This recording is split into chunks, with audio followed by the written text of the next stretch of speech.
So we did pick up some ice right in the middle of my lens. Unexpected use case for the DX5 icing detector. This is the debrief of a flight where I was facing two threats, potential icing risk and... I'm heading towards some of the scariest airspace I've ever been near. This is like hilarious. I mean, how do you even parse that? I made a small mistake during the arrival, which I'll share, and I want to add a whole bunch more context regarding the icing because the short version of this I put up on Instagram understandably generated some comments. I don't need to go through that when there's icing. As it is, I'm going to touch it, looks like. So another awesome use case of the instrument rating where, yeah, it's not beautiful, but it's doable. But when you see icing in a forecast, and then there's PIRAPs for icing, it's scary in a non-FIKI airplane. So it's all about mitigating risk. That's what we're doing here. This is the most ice I'd ever picked up on the RV-14, and when I saw what I'd collected after climbing through this thin layer, I grabbed my iPhone just to kind of document what I was seeing, and I was also inspired to roll the cameras that I had standing by for the later part of this flight, arriving into the Washington, D.C. CIFRA, which was honestly the part of this flight I was most worried about, but I'm glad I captured this too. Alright, check. 1, 2, 3. In terms of my planning and briefing, here's the relevant section of the weather for both my departure and my arrival. I knew I was not going to have any issues, but I was aware of some challenges that I'd face on the initial part of the route. Winter IFR flying isn't always black and white, but the other day I was inspired to capture this information, which was definitely an absolute no-go day. In Canada, we've got a product called the Graphical Area Forecast. This was Boxing Day 2025, absolute garbage with severe icing from the surface to 4,000. However, for this flight on October 23rd, it was a non-issue in terms of weather, and the icing forecast showed nothing for the portion of my route north of the border. The Canadian forecast said no ice, but the American forecast, we do have a SIGMET out here. This was about a 2-hour flight from Toronto down into Virginia, and normally I would clear customs at Buffalo, which is quite close to the border, so that I'm free to divert as needed once I'm in American airspace. But this particular day, there was a big system just south of the border, that's what you're looking at, and I did not want to be low in that area, shoot an approach, wait to clear customs, and then have to climb back through it to get on my way. So my plan was to get as high as possible, as quickly as possible, from Toronto and then clear customs much closer to my destination. So I'm on present heading just to avoid that weather. And because the vectors took me so far off my filed track, the next leg in ForeFlight never activated automatically, and I forgot to do it manually, so my ETA in ForeFlight is going to continue to be wrong for the rest of this video. So if I need to descend, I know the ceiling isn't bad out there, so I'll descend if I need to. But this is the way I tend to use the iPad for flights like this. It's about situational awareness and briefing as opposed to focusing on my track and time en route. So we got icing PIRAP 45 minutes ago, but as of now... Charlie Foxtrot, Charlie Golf Alpha, advise, correct destination. Not yet, still on present heading of 130. Roger.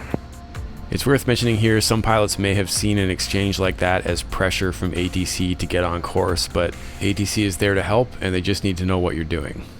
Yeah, I'll be close to going direct, but I don't need to go through that when there's icing.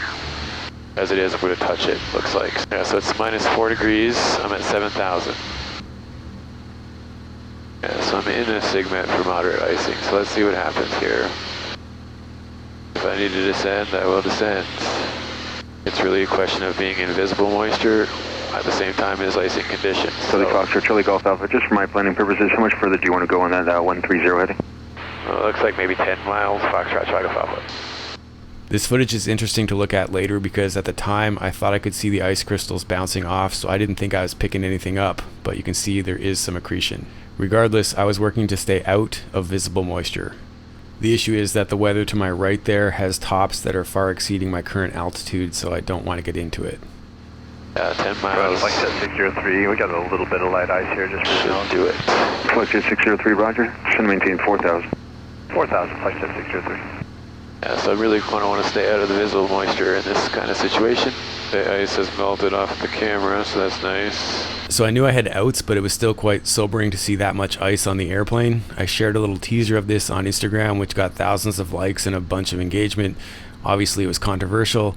It's difficult to add context on a 1-minute video, and I had comments ranging from "this is no big deal, ice is to be expected in IFR flying in the winter," to "the FAA should pull your license," and a bunch of people that were frustrated to see me sharing this type of stuff as a bad example, which I take very seriously. So I'm going to add as much context as I can here in this long episode in terms of the planning and my thought process en route.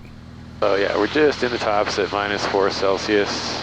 Got my face camo just because I was getting my face cooked by the sun out here on top. Alright, so I'm now on course, and occurred to me that I had my Canadian chart up, so putting the US chart makes it a lot easier to see that icing SIGMET. So it was kind of blending into the black before. And what's cool is like this guy down here just gave a nice PIREP of no icing. So that's kind of nice to know. So I shouldn't have a problem getting in where I'm going, and besides, the icing SIGMET is over down there. But, you know, this guy, 32 minutes ago, reported light rime. And I'm just looking at my isometer out here. I do see some ice on my wingtip right there, but that's not bad. So yeah, that's kind of neat. Unexpected use case, and also just looking at it, I can see what ice builds up. Earlier there was some on the lens, but it's gone now. So very cool.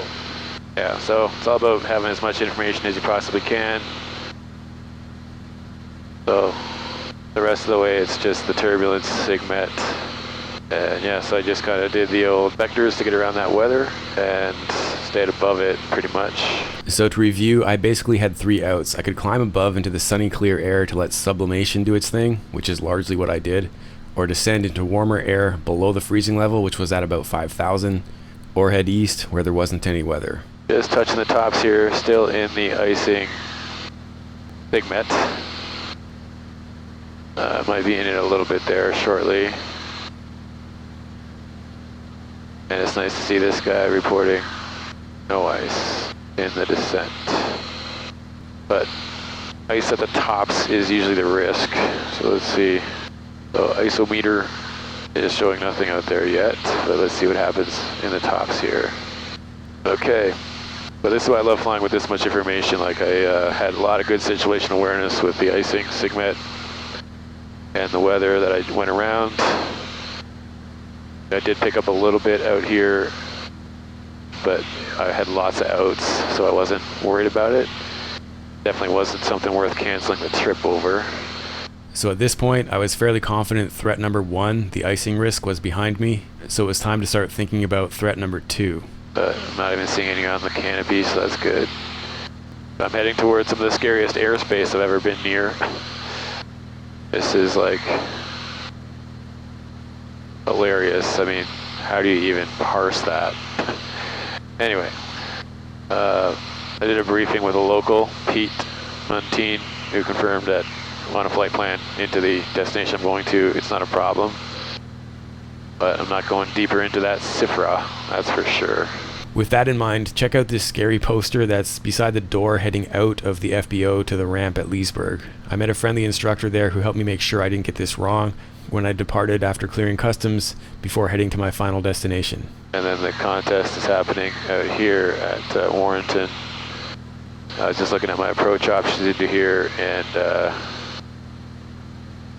they only have approaches for 1.7, which makes sense because they don't want to fly an approach up in there in the cifra. I guess they just didn't want to put waypoints up in there, so that's the only option. But I'm not going to probably need it. Well, I'm pretty much sure I'm not going to need it because the weather is looking great. November 45 Hotel Kilo, New York Center, Roger, Williamsport, altimeter 2992. Advise when you get the weather and what kind of approach you like. So we're just about to exit the icing SIGMET. Might pick up a little bit at the edge there because I will be back in the tops. Yeah, it's been a good, smooth trip so far. A little bit nerve-wracking at the beginning, which I expected. But my plan worked. Great situational awareness with ForeFlight and Sirius XM aviation weather data. Yeah, so I'm looking at imagery that's 5 minutes old, but I'm not going to be threading the needle with any radar, so I'm good there. Okay, so we are going to exit the icing SIGMET in a second here, but I mean, I'm definitely still in icing conditions. I got -4 Celsius outside. I'm in the tops, and then maybe what I could do is submit a PIREP after I can't send a PIREP from this setup because I don't have transmission, but I can receive. But I wonder if I give ATC one if it'll show up in here. Let's try it.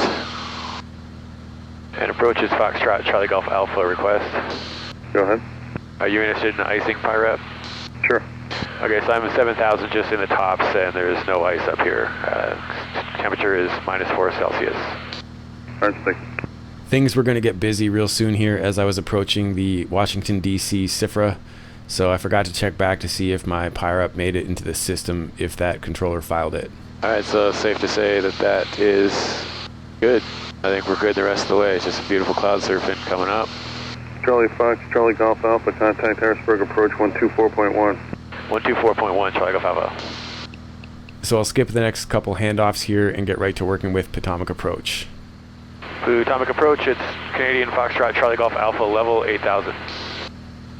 Canadian Charlie Foxtrot Charlie Golf Alpha Potomac approach, altimeter 2999, verify the weather information at Leesburg. Yeah, I've got the weather for Leesburg, and I'm just looking at the RNAV 17 to get down, and then I'll fly visually in there. Charlie Foxtrot Charlie Golf Alpha, roger, expect the RNAV to circle at runway 35. Hey, affirmative, we'll expect the RNAV 17 to circle 35, Foxtrot Charlie Golf Alpha. I guess that's the way I should have said that. Canadian Charlie Foxtrot Charlie Golf Alpha, clear direct caucus, and to set a maintain 5,000. Clear direct caucus, set to maintain 5,000, Charlie Golf Alpha.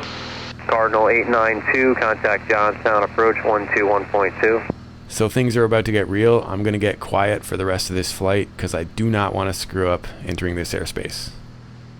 Canadian Charlie Foxtrot Golf Alpha, reset transponders, squawk 5627. 5627, Foxtrot Charlie Golf Alpha. Friendly 246, traffic's 11 o'clock, 10 miles southwestbound, heavy Boeing 767 at 10,000. And before we get to the arrival and a little bit of a mistake that I made getting there, I just want to review this aspect of what is known icing. Obviously, a lot of the comments on that Instagram post were pretty spicy, but I did do my homework on this. There's an FAA interpretation circular, I guess. I'm not sure exactly what to call that, but you can go ahead and pause this or source the document to review in detail. United 261 Heavy, do your best across Mowat at 5,000 to descend via. Thank you. Beauty. Go remaining for the descent, 5,000. I did not know the best way to word that. Canadian Charlie Foxtrot Charlie Golf Alpha, descend to maintain 4,000. Descend to maintain 4,000, Foxtrot Charlie Golf Alpha.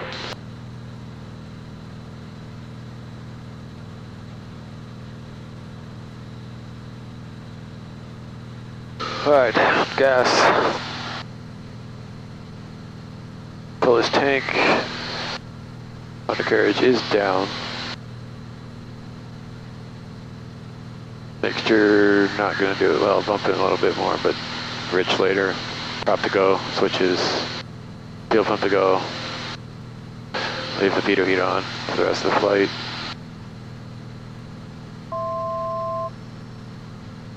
Remaining, descending 4,000. Charlie Foxtrot Charlie Golf Alpha, approach is 126.65. Okay, we're at 2665, Charlie Golf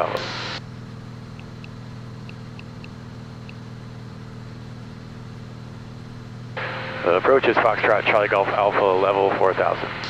Charlie Foxtrot Charlie Golf Alpha, stone approach, welcome to Delta altimeter 2999er. You're about 7 miles from Cactus, cross Cactus at 3,000, cleared for the RNAV runway 17, circle to land 35, approach Leesburg.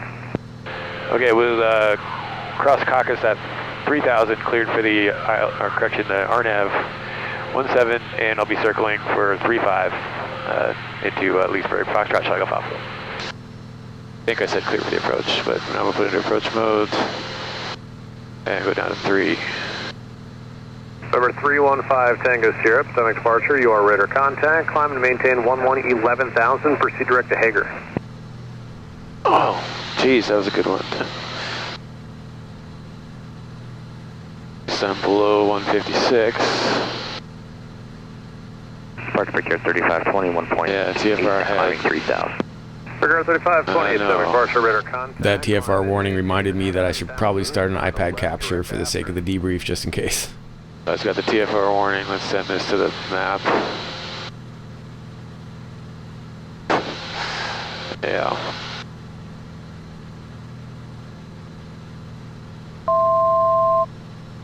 That is 3,000.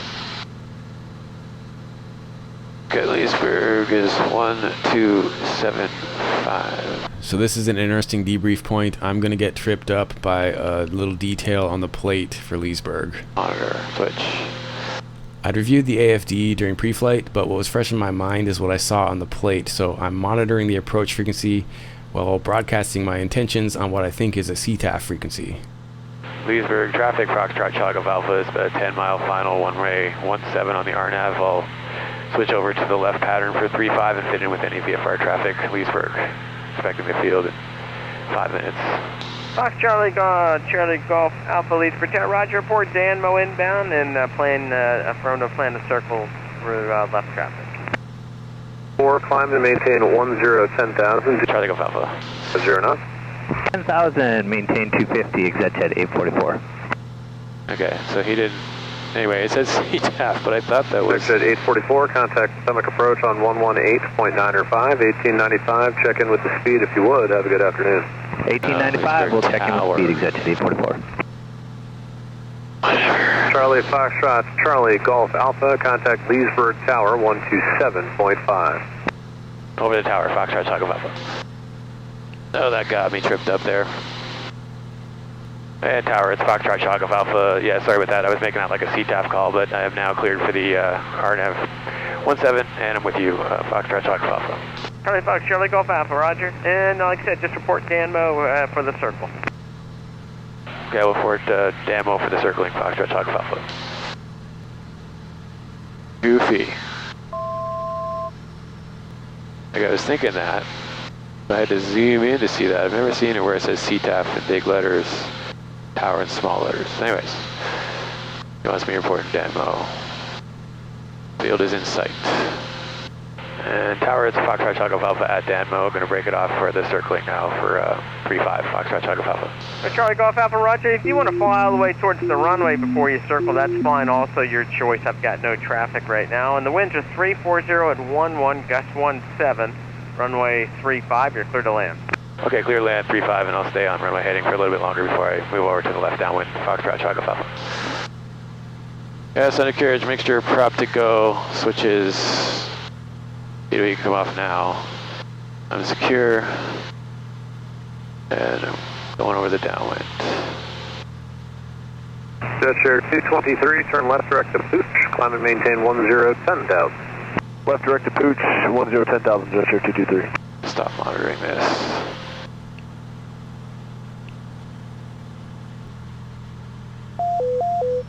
Disregard. That was the system mode dropping from approach mode to nav mode as I got to the missed approach waypoint. And I'm about to select 1 notch of flaps, but the system is programmed to not allow me to drop flaps if I'm over my flap speed, which is 100 knots, but I will catch that.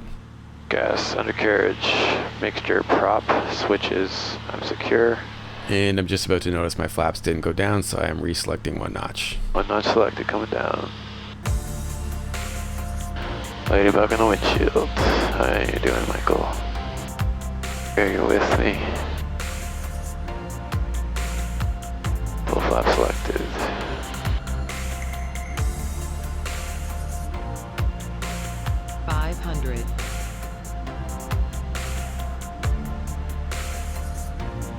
And wind check 330 at 15. Thanks.